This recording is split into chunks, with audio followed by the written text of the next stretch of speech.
I think that in general, streaming music is just so much better than the old way of getting music. You gotta go all the way to the store. You drop 20 bucks or more on an album that you don't even know is gonna have more than 1 or 2 good songs. But now I just go on like Spotify or something and be like, this sucks, next band, this sucks, next band, this sucks, next band, oh, okay, here we go. Or, use the algorithms that have actually gotten pretty good at identifying what I'm gonna like based on my past taste.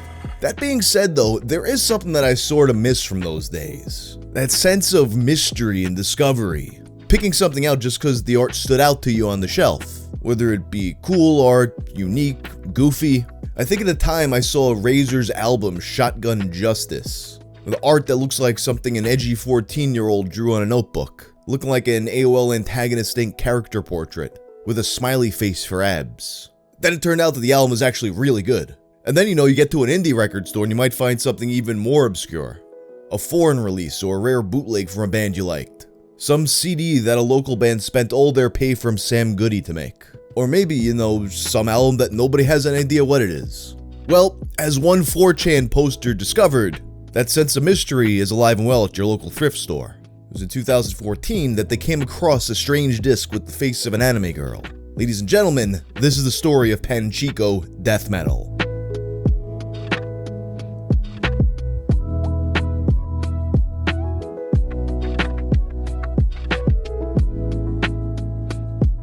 This video is sponsored by Helix. Helix makes premium mattresses and bedding, custom fit to your needs and shipped right to your door. I've had my Helix mattress now for over 2 years and it's still some of the best sleep I've gotten. When I had first gotten my Helix mattress, I had been complaining about neck pain and back pain, and since I've been on it, it is yet to return. It's really easy to get a Helix mattress of your own. You just take their sleep quiz, which helps determine what mattress is right for you based on your preferences and sleeping style. Since I'm a side sleeper who likes a soft mattress, they gave me the Sunset. And if you're nervous about buying a mattress from the internet, Helix gives you a 100 nights of sleep trial. That's more than 3 months. And if you don't like the mattress, they'll pick it up right from your door and issue a full refund. If you do like it, each Helix mattress has a 10-year warranty. And you don't have to spend a lot of money right up front with Helix's financing and payment plans. Just click the link below or go to helixsleep.com/wang. You'll get 20% off your Helix Sleep mattress, as well as 2 free pillows.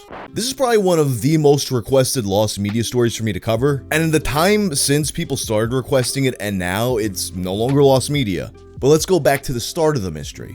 The story begins on a post on 4chan's music board in 2014. On July 21st, an anonymous user made a thread looking for information on a CD they had just purchased from a thrift store. It was entitled Death Metal and by a band called Panchiko. The disc contained only 4 tracks lasting under 19 minutes. He recalled its unique cover had caught his eye, giving the impression of noise pop or vaporwave. Instead, he found that it was more akin to a lo-fi shoegaze. Because, with a title like Death Metal, that's of course what it would be. Intrigued, he searched for more information about this album online, but he was unable to find a trace of its existence at all. Hey, I picked this up because it looked interesting. I wasn't able to find any references to it online whatsoever. Even with super obscure bands, you might expect to find an old MySpace page or mention in some forum. Does anybody recognize the album? This isn't some viral marketing bullshit. I'm just curious if anyone could shed some light on it, and I'm slightly excited by the prospect of owning a rare album. Immediately, people began asking for a rip so they could listen to it themselves, and OP obliged. Evidently, they quickly fell in love with this album, with the first response calling it a masterpiece. And as a result, they are now invested in learning more about this project. At least most of them were. One of them remarked that it was horrible, and it sounded like something someone who visits Mew would make. In agreement, another replied, it's almost like he used random art he found to push his shitty album. Even early on, there was a lot of suspicion that this was a publicity stunt, but we'll go more into that later on. For those who believed in its legitimacy, there were a lot of unanswered questions. Where did this drawing on the album come from? Was the band's name related to Pachinko? But the most pressing mystery lied in the music itself. Before the upload finished, the OP mentioned that it sounded badly recorded. He described a consistent noise panning back and forth throughout the EP. This would become a point of debate over whether or not this was intentional. Okay, I think I'm going crazy. This sounds like the CD wasn't properly burned or is a weird dithering algorithm. Maybe the noise isn't supposed to be there.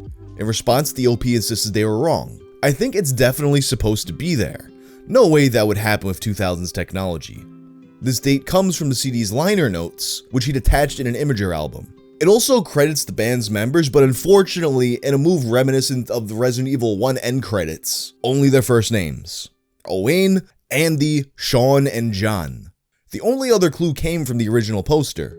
The CD had a sticker revealing that it had been purchased from Oxfam, a chain that only exists in the United Kingdom. So it was made in the UK by 4 people with very common first names. So not really much to go on. Shortly after, the OP disappeared and even deleted the photos he'd uploaded. So it wasn't long until the thread went inactive and expired. But the story of this mysterious album didn't die with it. Death metal continued to spread across the internet, passed around on various file sharing sites. And there were a few minor discoveries over the years. The art was sourced to a manga named Mint na Bokura. It ran from May of 1997 to December of 1999, which didn't contradict the CD's original copyright. Still, many people remained convinced that this was nothing more than an elaborate hoax. People were adamant that such degradation wasn't possible. Take, for example, this commenter from a Reddit thread about the subject. I'm dubious about the disk rot. A heavily damaged CD would play with a lot of skips as the player tries to read the data and fails to do so. Or it would simply not play if the table of contents is damaged. The noise seems to have been laid over the original audio. In case you're wondering, and I was actually surprised to find this out too, they're wrong about that. There are countless examples online of degradation from CDs found in similar quality. Of course, that didn't stop people from endlessly arguing about whether or not disk rot was a thing. But there were no actual developments until it was reposted to YouTube in August of 2019. The uploader wrote about its mystique in the description, even linking to the 4chan archive. It accumulated tens of thousands of views, exposing many to the mystery for the first time. Eventually, enough became interested that they formed a dedicated search effort. Their goal was to find a clean copy of this album and perhaps even other work the band had made. And just 1 month later, a Discord was created to document the information about the album.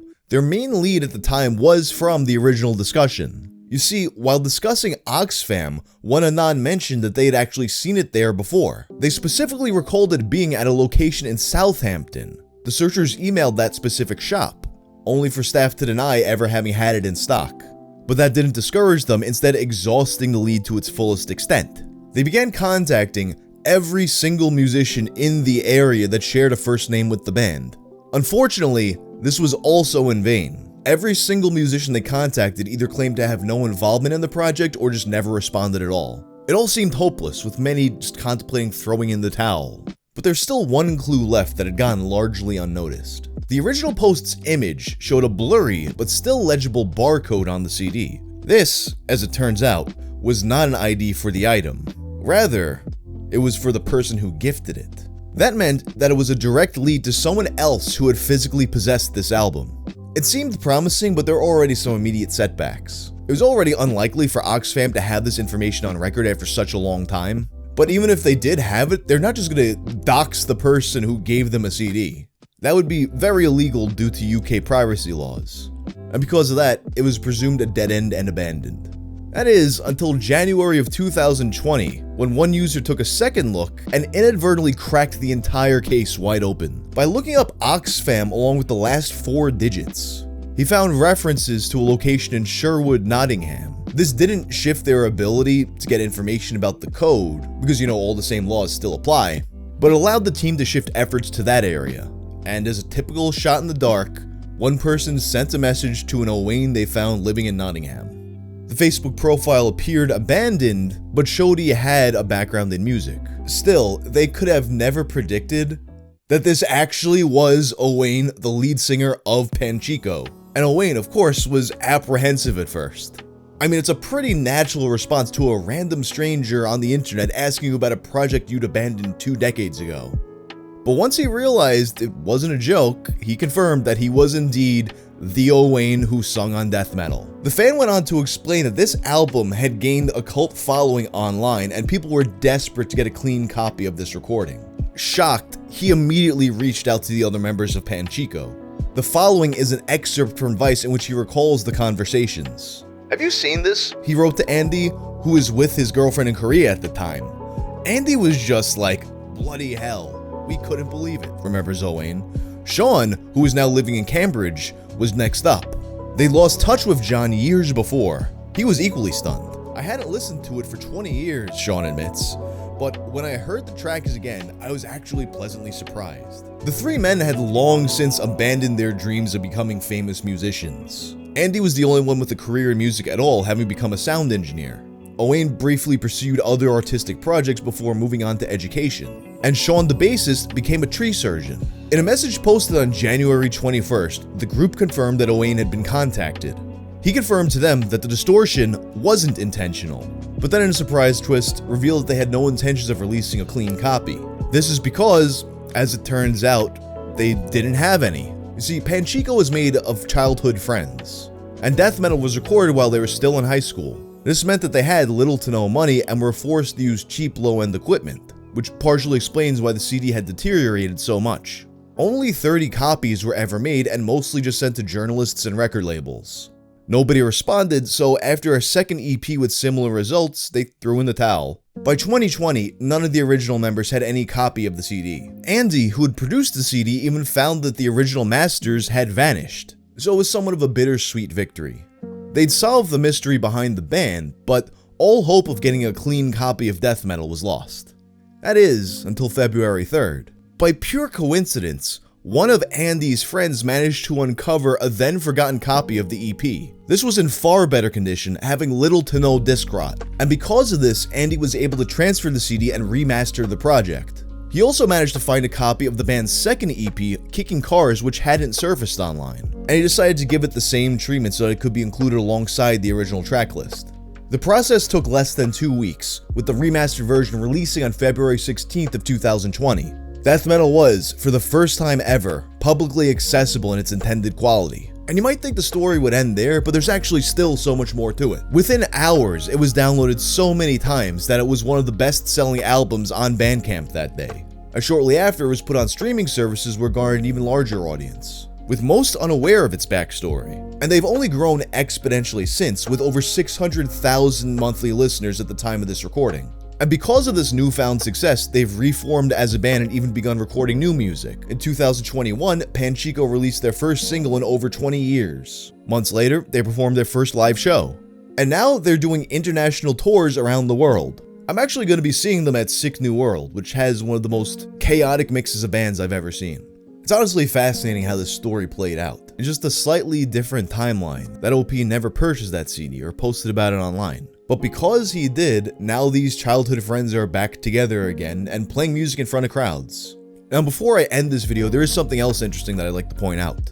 In a lot of those early interactions, the band was conflicted about their newfound popularity. They would say stuff like, "The past is the past." And to this day, they prefer the disc rot version of the album. To them, it was a relic of their teenage years, and so they found symbolism in its degradation.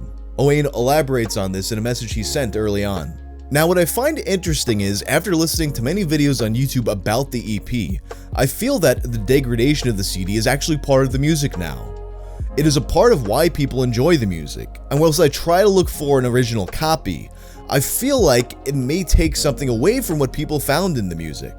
Maybe it's best left how people found it as this interesting half-destroyed piece of music from far gone era. I think it's part of what makes it charming today, and that's what people should hold on to and enjoy about the CD.